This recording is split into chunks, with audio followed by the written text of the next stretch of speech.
Movies like this are asking to lose money.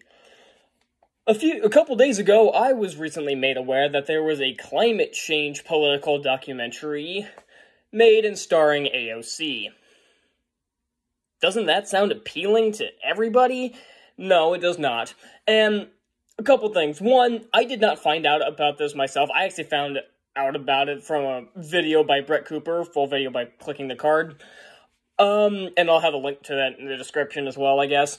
And I was planning to get this video out yesterday, but my body decided it was going to be sick yesterday, so I was not in any shape to film anything.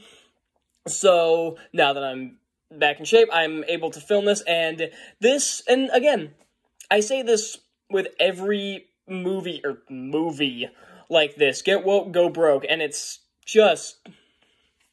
funny. It's funny watching these movies fail. Although I will say this, I know that every, documentary made by Republicans is automatically going to be trashed by the Razzies. It'll sweep, the awards. This one, I guarantee, will not get a single nomination in any category. I'm calling it now, and I will but trust me, it'll get plenty of nominations on the awards that I do, which I started last year. But something else that's interesting is the reviews for this movie. Now, of course, critics are loving it. Of course they are. It's what? Let's see, Rotten Tomatoes. 83% off 18 critics. Good lord. Because, of course, they have to love this, right? And audiences, there's 250 audience reviews, but there's not a score.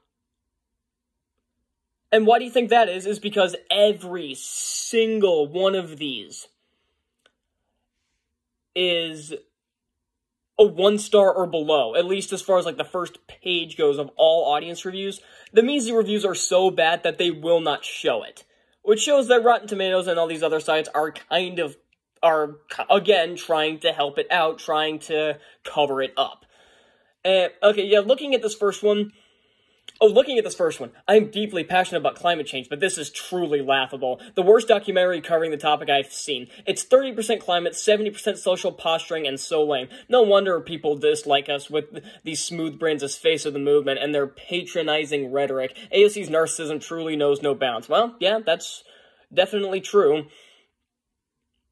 Yeah, all of these, 1 star is the highest of these. And then we go over to IMDb, which I tend to trust more because with audience scores, 1.4 out of 10 with a 1,000. And the top user review on here is a 7 out of 10.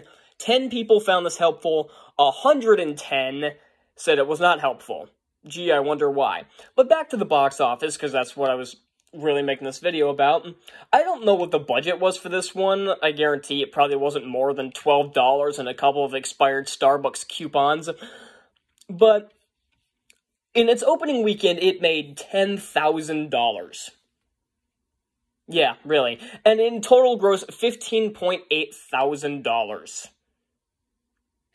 Just to put that in perspective, let's see what's above it.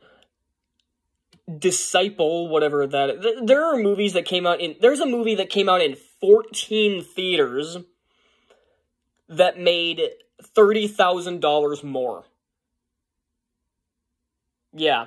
And this documentary, it's not a documentary, it's just political nonsense, has already been pulled from theaters. Now, thank you, my laptop's really slow. If you look at the tallies for this Friday's box office numbers, it's nowhere to be found. I would like to mention that Avatar: The Way of Water made $53 million in its opening day, which is about 2/3 what Black Panther made, and this movie has to make $2 billion to break even.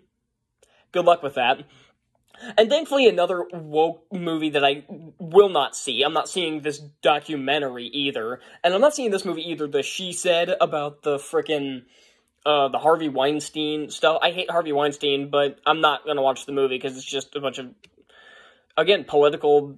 It's just a bunch of political agendas, and I don't care. $9,000, and this is, what, week 2? Hang on, let me move my camera for a second.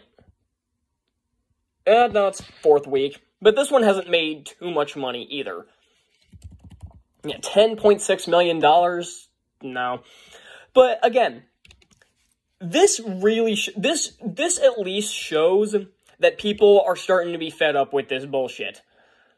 Because, again, no one wants to see this. And judging from these reviews, not from the critics that'll try their damnedest to push these political agendas, they hate the shit out of this. Again, 1.4 on IMDb, 1UP had a higher score on there. And if you don't remember 1UP, it was that movie, it was that movie that was trying to tackle sexism in video games, and I couldn't get 10 minutes into it. It's got a 2.8 on IMDb. So, yeah, I think that tells you all you need to know. And again, the audience reviews on Rotten Tomatoes, none of the reviews are so bad that they won't even post a score, because it'll probably be 0%. Even looking page 2, page 3, not a single one is above a 1 star. Because the lowest you can go is half a star. But yeah, I'm already to page 4, and there's not a single... Oh, there's a 2.5. Ew.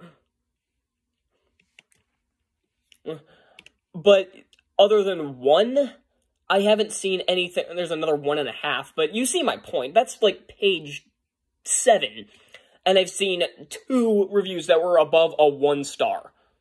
So I think that tells you all you need to know. So, again, movies like this deserve to fail, and I'm thankful that they are failing. Because I never want to... movies like this do not deserve to exist. And especially when your movie stars someone like AOC, no one's going to want to see it. Because people fail to realize that she has no... She has, like, no support outside of her own state anymore. Or if she ever did.